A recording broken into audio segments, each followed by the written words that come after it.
All right, good evening. My name is Brent Kunderlein, the local president for the Ice Age Floods Institute, Wenatchee Valley Erratics chapter here in Wenatchee. Tonight we have Bill Burgel. He retired in 2010 after a 40-year career with the railroad industry. He got a bachelor's degree in engineering from the University of Michigan in 1971, and then a master's in structural geology from Idaho State University in 1986. But that later degree kind of stemmed from all the geological work that he started doing, working for the railroads over the years with landslide and earthquake prevention and so forth and so on. So he's worked on projects all over the Pacific Northwest and Oregon, Washington, helped out with the TriMet and the Sound Transit in Seattle. So, but one of Bill's hobbies is kayaking, and so what he's agreed to do for us tonight is to take us on a tour of the floods features along the Columbia River on a kayak trip that he took from basically Grand Coulee Dam down to the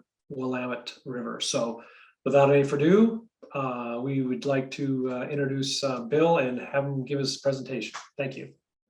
Thank you. Yeah, I just was saying, I was thanking Brent and Teresa from the museum for helping me put this on, and I do appreciate the opportunity to share this little kayak trip with y'all. I'll go right on into it. Takes about 45 minutes to then I do leave time for some questions, and I think Brent was saying you either can put them in the chat or in the Q&A. So we'll go from at that point in time. But yeah, this is basically the Columbia up by Chief Joseph's Dam near Brewster, near Bridgeport, Washington, just north of you guys. And over the years, I've done a fair amount of kayaking along the Columbia, and I always have a camera ready. I did want to at least thank, let's see, I'm trying to advance this here. Let's see how to do this here. Oh, there we are. I did want to make sure I hadn't cleared this with Brent beforehand, but this is the brochure he was referring to. And as he said, it just came out, and it's National Park sponsored. You can see the leaflet or the brochure in the lower right-hand corner, but it looks pretty comprehensive. And over in this, I don't know if you can see my cursor, but this talks about some of the features that are featured in this brochure, but they include the Glacial Lake Missoula, Drumheller Channels, the Ginkgo Petrified Forest, Grand Coulee, Great Gravel Bar of Moses Coulee, Wallua Gap, Crown Point, and then the Willamette floodplain. But I start with all my talks with a quiz just to kind of keep you interested. So, and I don't give the answer until we get to the end. But what feature of the Missoula floods was responsible for Oregon becoming a state much sooner than the other 17 Western states is one question I asked, and this was to an Oregon audience. But given this is state of Washington, I also added a second question, which is why it took another 30 years before Washington became a state. And believe it or not, the river right outside your door there in Wenatchee played a role in this decision. So those are things to think about as we zip through this presentation. But as far as kayaking goes, all those, except for those thin blue sections, which I have not done, and I'm planning on doing the one up by Wenatchee this summer. But most of the rivers, from Grand Coulee down, I've kayaked, and I basically do it with either myself or with groups. And most of this trip I've done by myself here. We'll get into that. The Columbia itself is quite a legacy. In 1775, the Spanish discovered they think they discovered it, didn't really report it to too many, but Robert Gray in May of 1792 crossed the bar, and about 5 months later, George Vancouver crossed the bar as well. And that time difference was critical in terms of what whether it was going to be a U.S. or a British province. Neither of them told each other about their discoveries and the fact that they laid claim to the Columbia. Robert Gray claimed something over around Camas, Washington, and George Vancouver claimed something over by the Sandy River Delta that Lewis and Clark had named the Sandy River subsequent to George Vancouver's visit. I have the British in red and the Americans in black in this color code, and the Spanish in green. But the Columbia was pretty well documented by David Thompson. He did the heavy lifting in terms of coming down the river. The Astor Hunt Party just joined it there they came overland through Hermiston and joined it there, and came down and set up Fort Vancouver. And then I highlight Marcus and Narcissa Whitman. Narcissa Whitman, if you haven't had the opportunity to read her history, it's well worth spending the time, energy to. She was really the one who got the migration on the Oregon Trail started. She sent back letters after letter talking about her journeys across the Oregon Trail back in 35, and it really set the tone. I could do a talk on her next time you guys want a historical talk, but she's fascinating, and the role she played in the migration on the West. And Nick's talked about T.W. Simmons and his study, and then later on, the commercial use of the river kind of dictated. David Thompson, like I said, he did basically the heavy lifting. He explored the Kootenai River and then the Columbia River. His survey marks, they rechecked them a few years ago, and they were within 5 inches of the place where he surveyed up in the Spokane area. And I allude to that. My take on that is he was probably spot on, and the 5 inches was probably the continental drift that was the plate, the movement of the North American plate to the west was probably the difference of the 5 inches there. This is Simmons' survey with the blue and the Columbia, and then the orange outline is Glacial Lake Lewis that he noted back in '82. And this book here is quite a Bible. If you haven't got your copy, this is really worth it's really worthwhile picking this up. Jim O'Connor has written one of the pieces in there, and he talks about arc versus river, which is something Nick Zentner's talked about.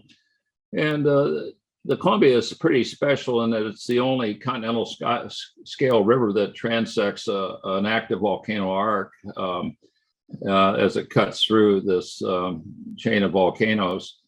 And Jim goes on to say it pits the magmatic and the tectonic advances against the power of a river. And as he says, and you'll see it time and time again in this show, that the river usually wins. Nick had a talk Northrop Canyon not too long ago, and he pointed out this battle between the Columbia River flood basalts up here on the horizon, shoving up against the 72 million year old granite that's basically the Columbia River is migrated just off the scene here. But you have that constant battle going on here, when the flood basalts hit this area, as most of you know.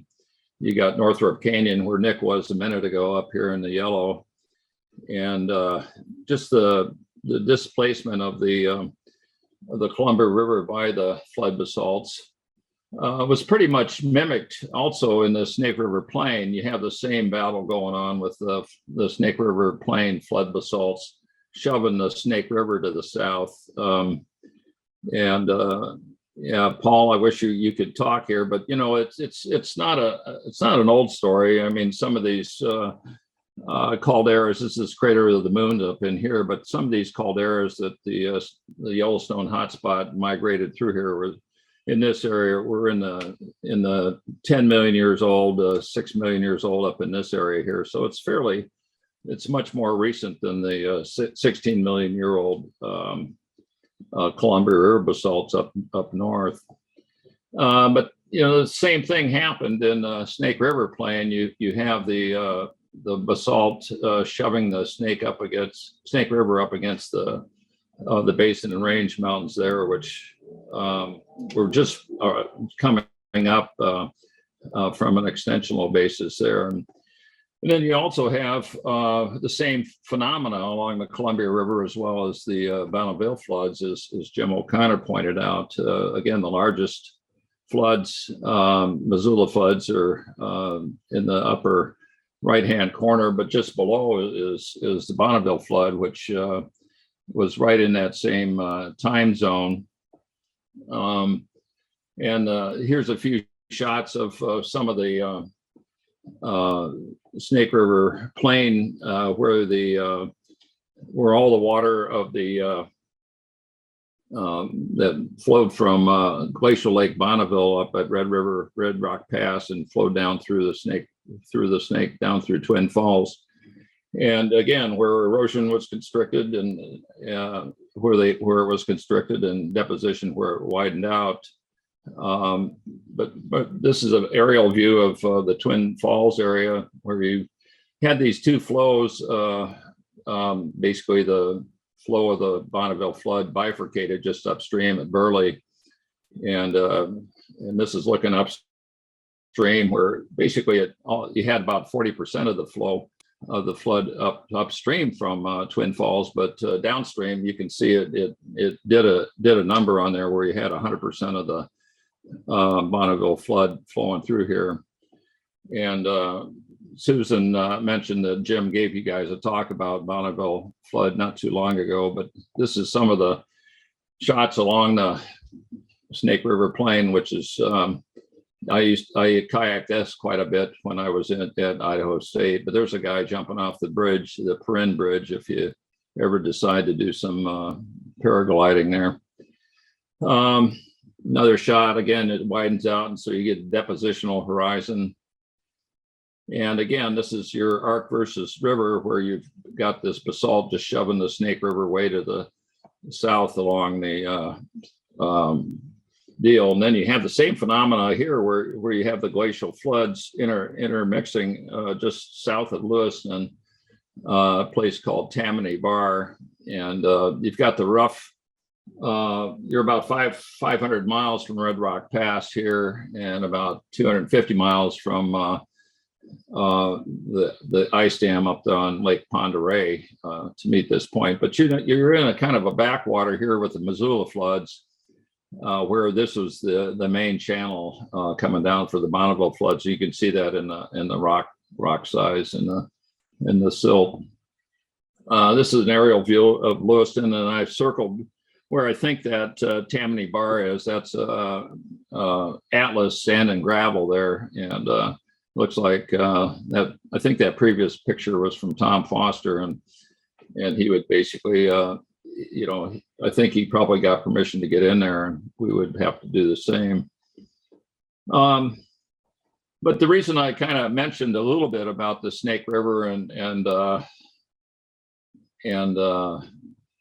because Flint, who was antagonist against Bretz back in 38, he basically he used the scablands in the Snake River as a reason that Bretz's floods didn't necessarily have to be catastrophic, which is it's ironic because in the end he uses this example that I just showed there at Shoshone Falls and Twin Falls as a reason he considered that to be carved by leisurely process, I think he says in the text here.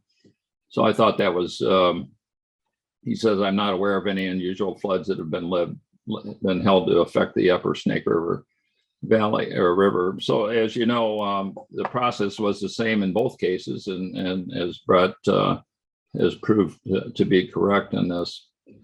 And then Brett, as you know, we're using his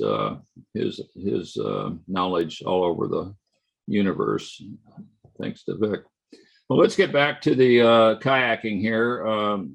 Thanks for indulging me a little bit on my history down on the Snake River as well. But you know, in the blue circle is pretty much where I'm talking about on this talk here, and that's only a 16,000-year-old story from the Missoula floods.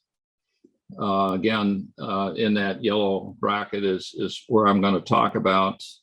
And most of you guys know the story, so I'm not going to really elaborate here. But you know, you first had the first lobe up here come down the Purcell Trench and block off the Snake River. Excuse me, the Clark's Fork River up there by Ponderay. And the resultant flood was down the main channel of the Columbia River. And that was a pretty good sized flood, as we all know. And basically shot through here. You have to imagine this Okanagan lobe hasn't advanced here yet. And then the Okanagan lobe advanced partially, as we know, and basically it diverted away from the main channel between Chief Joseph Dam and Moses Coulee, just south of Wenatchee. So basically it formed there, and then later on, Okanagan lobe advanced all the way to Grand Coulee, and you know the pattern that resulted from that. And then here's a couple of pictures. Again, Nick had a talk about the other day with Jerome Lessman that talks about the origin of the Okanagan lobe way up here by Kelowna. And then he, you know, the discussion was, you know, where and how did that all drain? And it was Jerome's opinion on Nick's show that most of it drained to the south, and that basically could have added quite a bit of water to the flood scenario. Over on the right is basically the extent of the Okanagan lobe out of this paper, and then here's basically the route of the Columbia River as it is today. Another shot of the glacial erratics that are up on top of the Waterville Plateau, and again another shot of that basically the thickness of that glacial lobe through there, and this is up on top of the Waterville Plateau, and you can see that the you know the height of that ice sheet was quite a bit over the Columbia, and there's a paper by Tamara Pico, I think, that talks about the isostatic depression that resulted from this glacial advance. I'm finally going to get to my kayaking story. So I went back in August of 2020 to see my son in Boston, and my wife said, well, you know, you can't come, you know, after I flew home, she says, well, you can't come into the house. You got to go. Don't you want to go kayak by yourself for a while and quarantine while you're doing so? So I agreed, and I rented a car and put my kayak on top and drove up here to put my kayak in here just downstream from the Grand Coulee Dam. And this is pretty much a roadless area, but it's actually, it was pretty, you'll see from these pictures that it's actually not a bad place to kayak. There's a couple of limiting factors that I'll talk about when we get into it. But basically it's about 45, 50 miles long. And the current moves pretty good through here. It's this is a run of the river reservoir behind Chief Joseph. So whatever the Grand Coulee's putting out, you basically it's going to have to go through Chief Joseph. It's not going to be able to linger around, and so you have somewhat of a flow through here. They averaged about 4.5, 5 miles an hour. Typical for a sea kayak is about 2.5 to 3 miles an hour. So the current did help, and I did this stretch in just a couple of days. This is basically the road system that it shows in this area. Here's Brewster, Teresa, where she's from, and Pateros, Bridgeport, and then Grand Coulee over here on the right-hand side of the map. And so the idea is when I kayak is I leave a bicycle down at the takeout, and then I drive to the put-in upstream and put my kayak in the water, and then basically boat back to my bike, and then leave my kayak here, and then bike back to the car. And Nick mentioned the other day about the Grand Terrace. He had to talk about the elevation of the Grand Terrace, and he basically alluded to the fact that there wasn't a lot of work done on these terraces along the system. So subsequently, I went through and just tried to label. This isn't rigorous stuff, but just where these elevations are in terms of elevation above sea level here. So I threw that on most of this trip. So I drove up to Grand Coulee Dam. It's certainly the largest, one of the largest dams in the world, and certainly in the U.S., and the largest producer of hydropower. It doesn't have a fish ladder, which I know we bought off the folks up in Canada with those treaties, and I know they're due for renewal here in 2024, and I don't know how that's going to work out.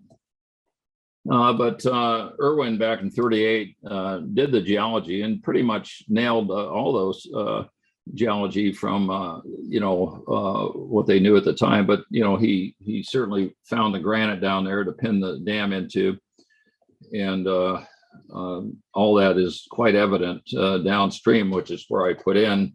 It's about 5 miles south of Grand Coulee along the river, and basically the Grand Terrace, its elevations down here is about 1250 to 1270 foot above sea level, and we're up along this Nespelem Terrace, which is in the literature. That was at a different terrace level, about 1070 feet above sea level. A lot of boulder trains along here, and there's as you drive to the put-in at Seaton's Bar, there's several of those. Here's an aerial shot of that. Here's the road going to the put-in. But all these boulders, to the greater extent, they're mostly well-rounded, and mostly of the entablature section of the Columbia River basalt. So it pretty much stayed intact rolling along there. And this is the reservoir at Lake Rufus Woods where you put in. And I just left my car here and shoved off about 10 in the morning. Right away, you come into some of these boulder trains as you float on down. And the grouping is such that, I puzzled about. And if you folks have ideas, whether they seem to be concentrated where you had a drainage of some kind, and there's certainly, I don't know that they had much to do with the Columbia River, but because the Columbia River, used to flow further down in its trenched valley there.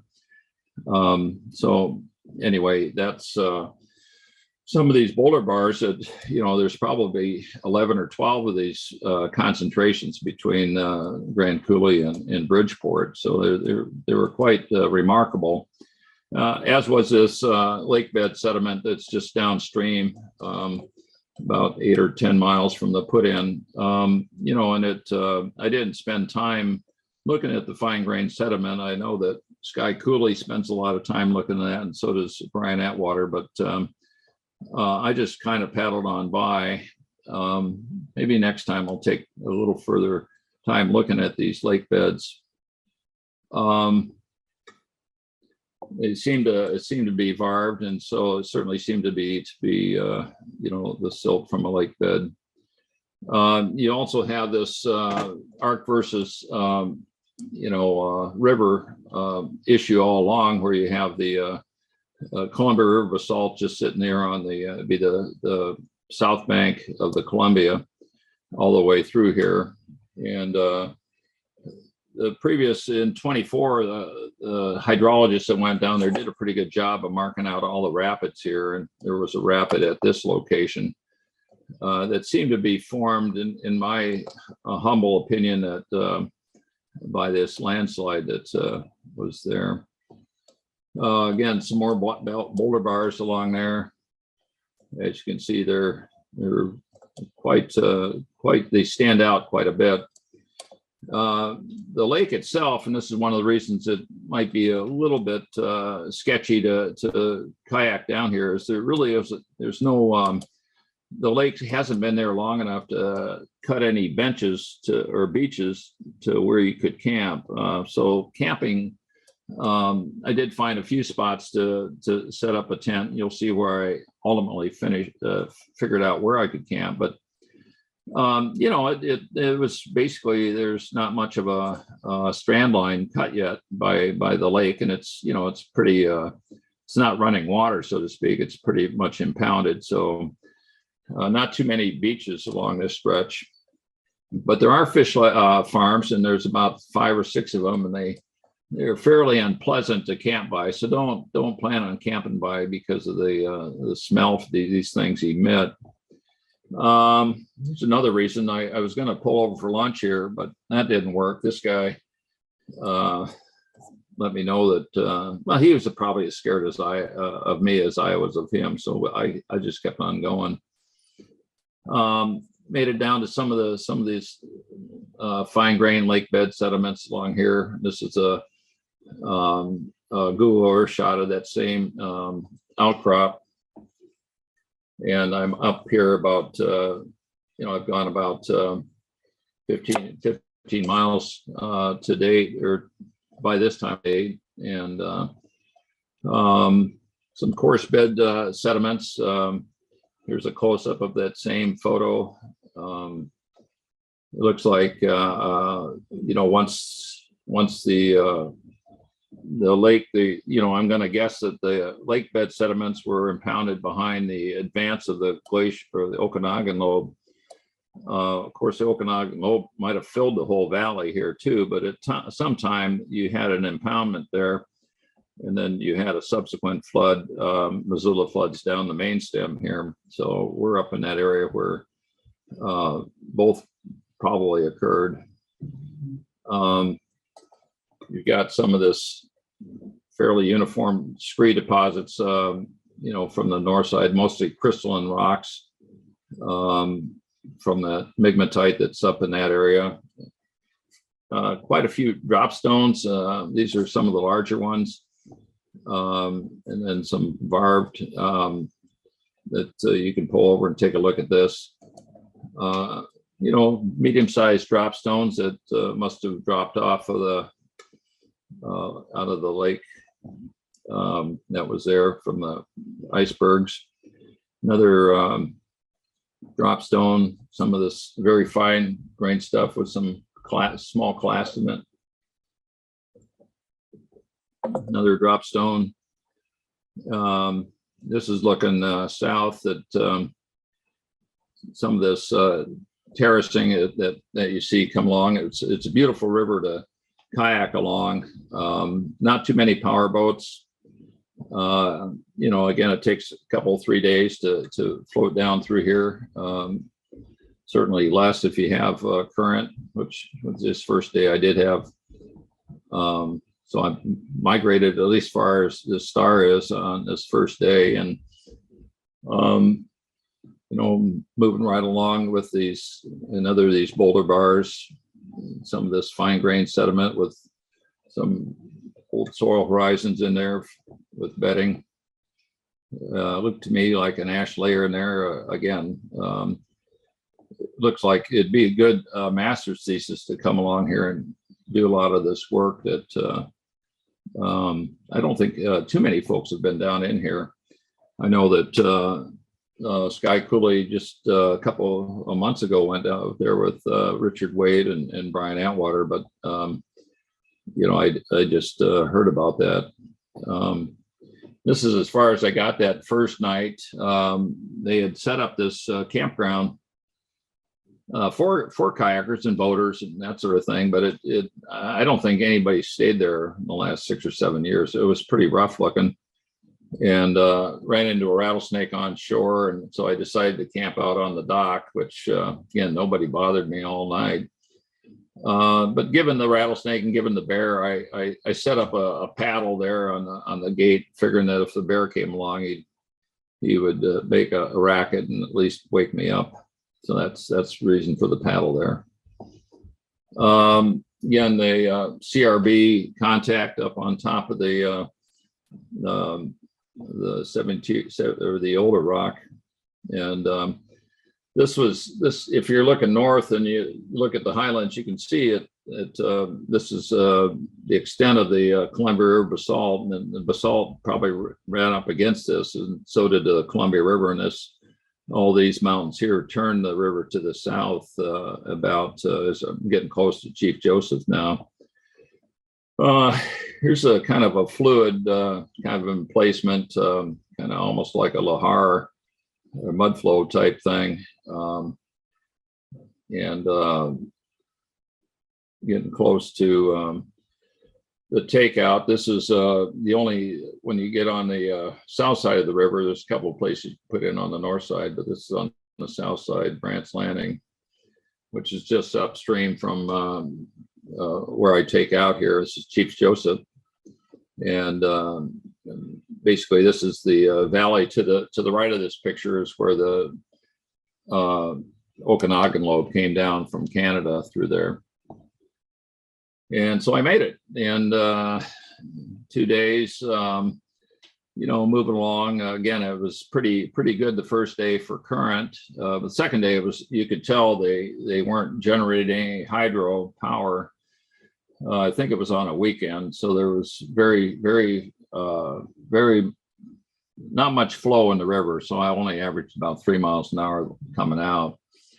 But then I met the river ranger there, and he watched over my kayak. And by the way, if you ever get a chance and want to go up on one of his river patrols, he is very much he's very keen about geology. And so if you went up there and talked to him, I've got his name and number, and he would definitely escort anybody that wants to go up this river.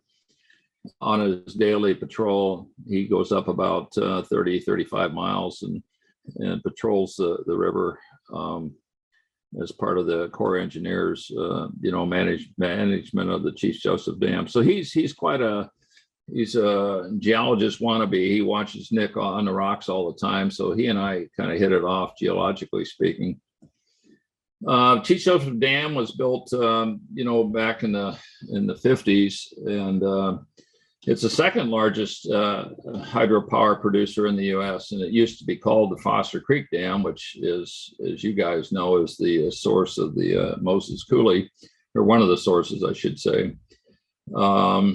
Again, it doesn't have a fish ladder either, so it's the Nespelem River that flows into Lake Rufus Woods, is devoid of fish, at least adromatous fish. And basically, it's, as I said, a run of the river dam, and they put a lot of this, they raised it about 10 feet a few years ago, and they get a lot more hydropower out of this. This is my sketch of the Okanagan lobe, and basically you can see just west of Bridgeport, you got some highlands here. They're 2,600 feet above sea level here, and my thought is you had a Missoula flood occurrence basically occurred about when this Okanagan lobe was in this position, because your river basically the flood came down the river and then exited the Columbia Gorge, or the route of the Columbia at Foster Creek, and just south of here. It splits into three channels. You have the east fork of the Foster Creek that goes over to Lehigh Junction, where Nick was leading a trip, and then on down into Moses Coulee, and then you have a central, basically a central arm of Foster Creek that goes down towards Mansfield. And then you have a third one that comes over and actually rejoins the Columbia not too far from Pateros there. And we'll talk about that in a minute. But you can see this is the route I took on my bicycle up here. You climb a couple thousand feet on your way to Coulee City, or Grand Coulee, I should say. And this is where the Chief Joseph Dam was put in. So this area is no stranger to dams in that sense. But biking back, I dropped my kayak and got my bike and headed back and saw these lake bed sediments that are way up on top on East Foster Road. And then got my bike to the car, drove back to Bridgeport just as the sun was setting. And when I saw one of these haystacks, so I had to stop, take that picture. But that got me back down to Bridgeport, camped at the marina there, and next day drove my basically my car down to, or my bicycle down to Wells, or to Pateros is all I was going to go the next day, and then came back and put in and started down. This is me dropping the bicycle off, and there at Brewster, across this bridge and go on down. And you've got, again, this the beginnings of what has been called the Great Terrace, right there by Brewster. And then the Okanagan lobe came down this valley looking right at us about 15,000 years ago. This is looking back the other way towards Chief Joseph Dam. This is Bridgeport in the foreground, with Foster Creek leading towards Moses Coulee there. But this is the kayak from basically from Bridgeport down to Pateros. This is just a beautiful float, and this is only about 17 miles. This was pretty easy to negotiate in a day, and had a pretty good current. And you can see behind Pateros, you have Alta Lake and all these terrace levels here.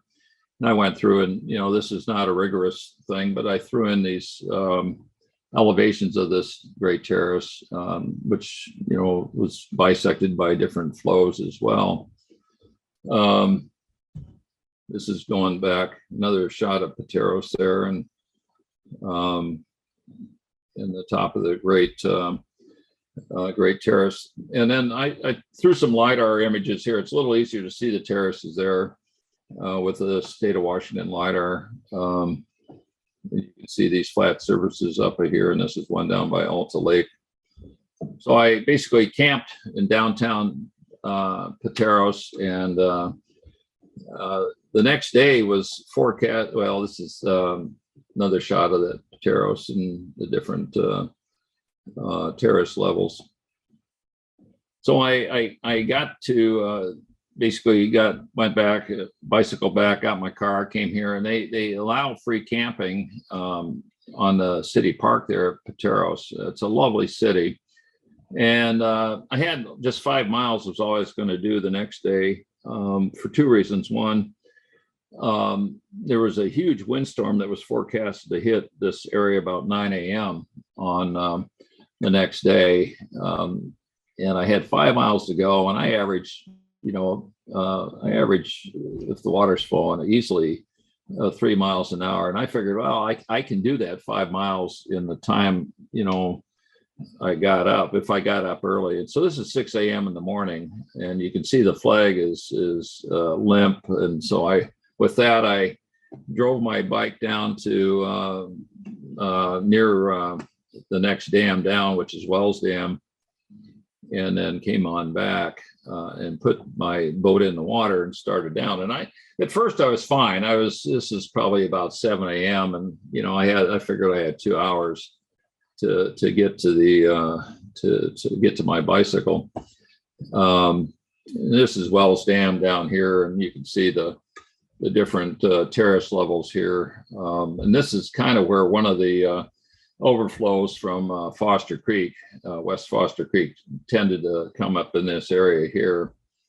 You can see those different terrace levels there, and here's another shot from it, and you can see there's a culk up on top here, and you got a scablands here, and you can see where it's split here. One flow of the scablands went down this way, and the other one came down this Skeleton Canyon. But anyway, Wells Dam, it does have a fish ladder, and it was built in '67.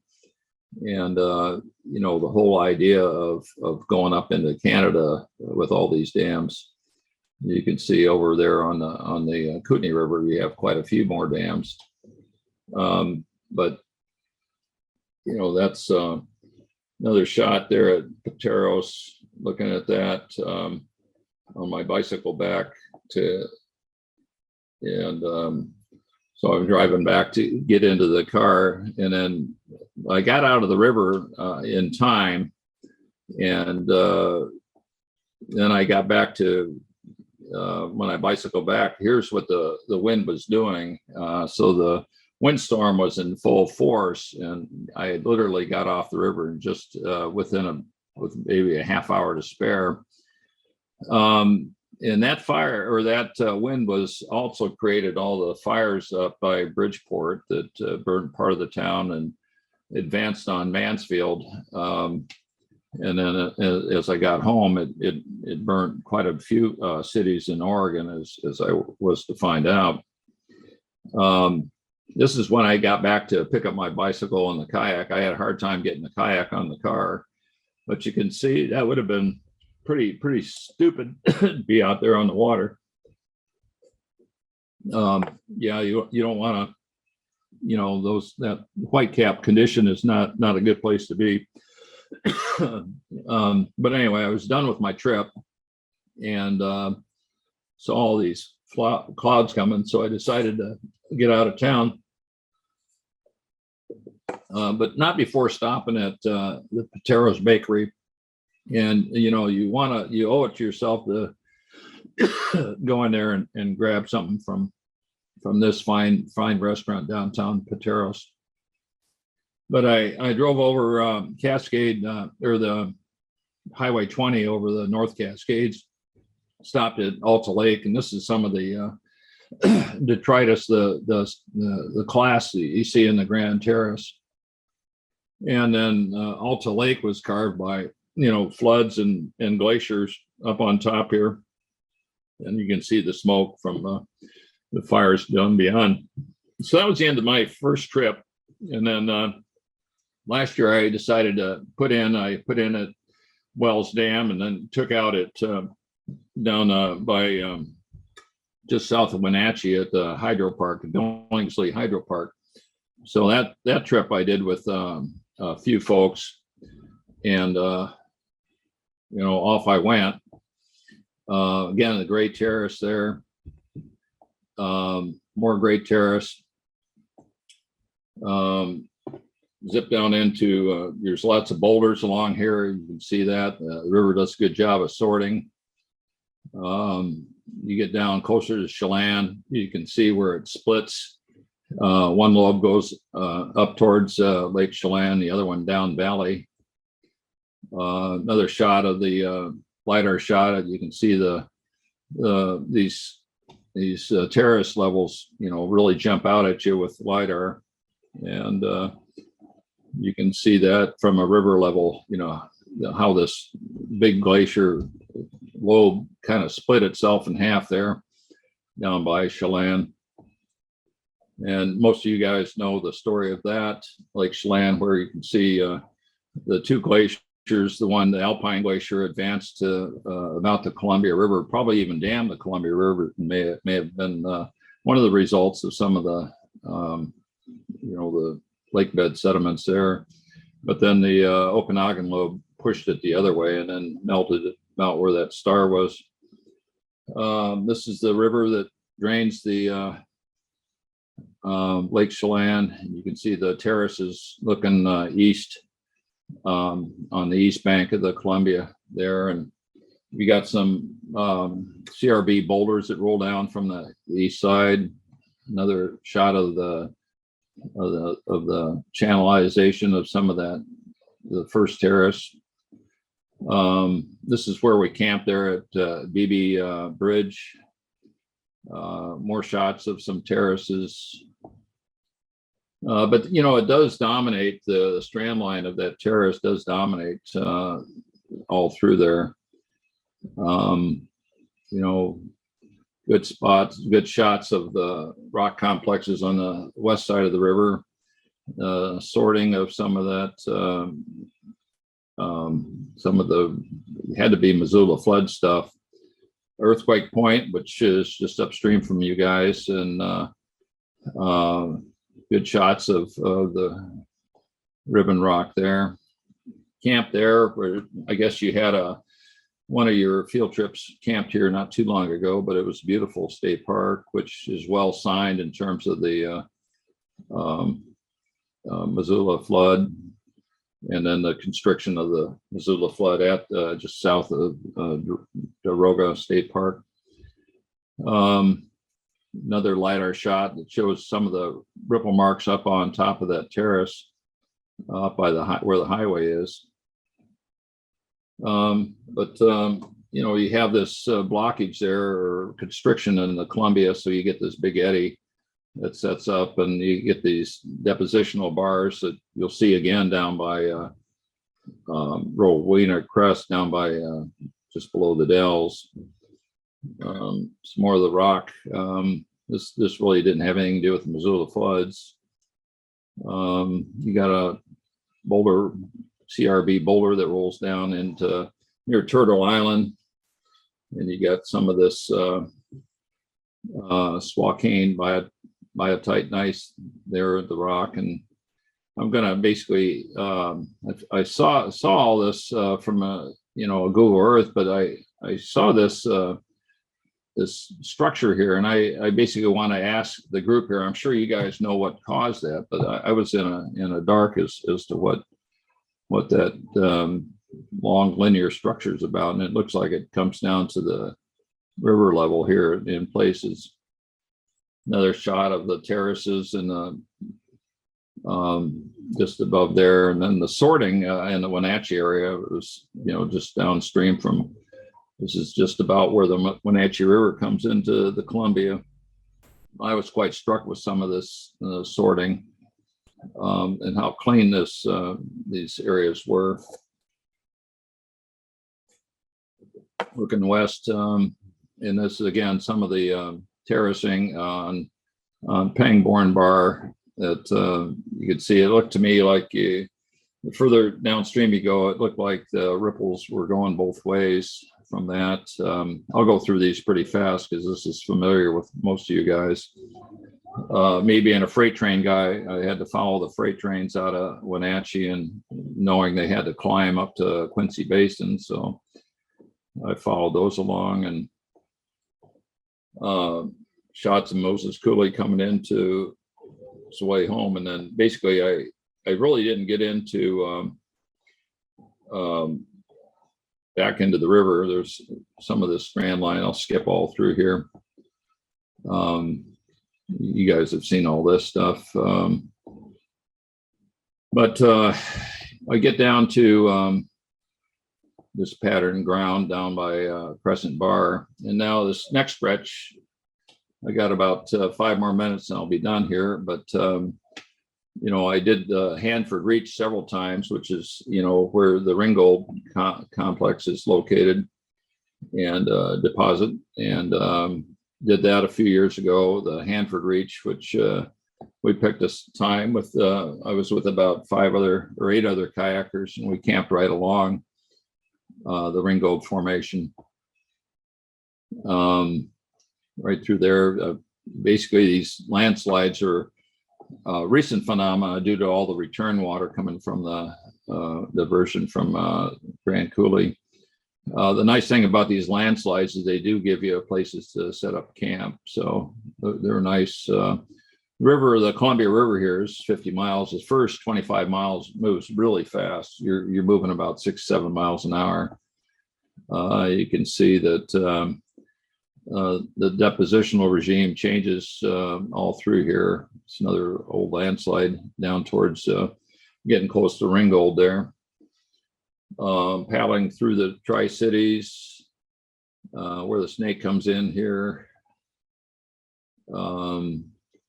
We camped down by where the Wallua River comes in. Here's basically a LiDAR shot of the Wallua Gap.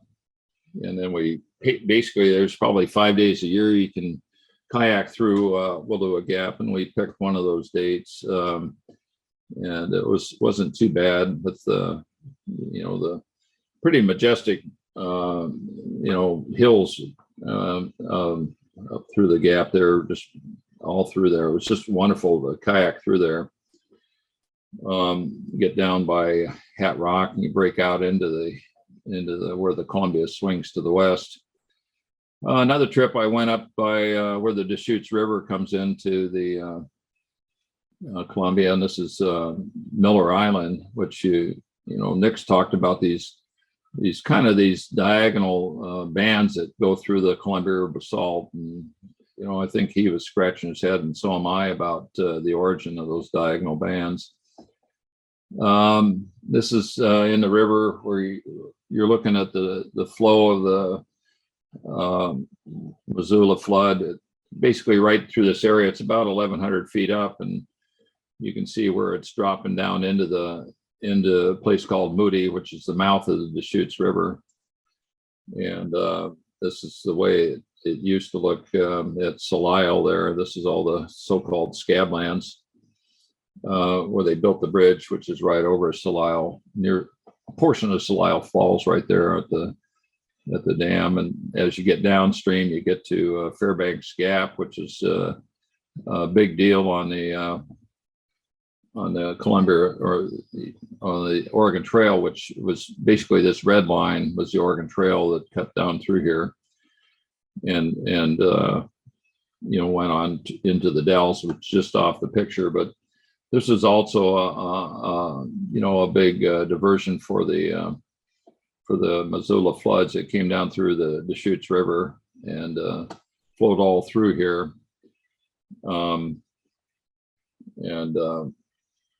Basically, when you're in the river there, this is right where we're at Rowena Crest. Was basically, you have about 1,000-foot water level there, and that's backed up through there. And then you have the sand deposits just downstream, and some scablands. This is down by Horse Thief Lake. Colk's in that area. This is all land that's owned by Friends of the River, Columbia River Gorge. This is Jim Chase, who gives geologic tours down in that area. Another boulder train up there. A lot of patterned ground that the Friends of the Gorge, they own this property. And here's a picture of Lloyd giving a tour of the Ortley Thrust area. Rowena Crest, which is kayaked all this. Basically, that forms a big constriction there. Lots of fine-grained sediments. There's a coal train coming from Powder River and goes up to export at Roberts Banks. And Lloyd took us up to see some fine-grained sediments from the Missoula floods, just right there at Lisle. And basically, as you go on down, you see the strand lines and some glacial erratics down there by Mosier. And some Missoula flood deposits right along the Columbia. And Then, as you know, the flood basically scoured out all the debris, so you could have waterfalls like we have. So basically, I'm going to wrap this up with the answer to the clue, which you probably figured out. You've got Missoula flood. Basically, it deposited all this rich farmland, which is really where all these pioneers off the Oregon Trail were headed. They wanted to get to the nice farmland there. And then the other question was, why did it take 30 years for Washington to become a state? And it was mainly because if you had a choice between settling in Oregon, which was sure to be American territory, versus settling north of the Columbia, which could have been British territory. You can see on this, the one with the box, England actually sought to annex all that area west and north of the Columbia River. They wanted that. And that's pretty much the way it was until Polk became president. And he said, well, he wanted to do this 54-40 fight, which you've heard, which would have been way up north by Prince Rupert. And, basically that was, he had no real intention of settling up there. And basically they, as you know, settled on the 49th parallel. But for 30 years after Oregon became a state, they basically could not decide. And part of that San Juan Island pig war, it kind of made the whole thing questionable as to when that would become a state. And then there was a hiatus in Congress for about 13 years where they didn't let any states into the Union. So that was the main reason that Washington didn't become a state for 30 years after Oregon. And with that, I'll end. So thank you. And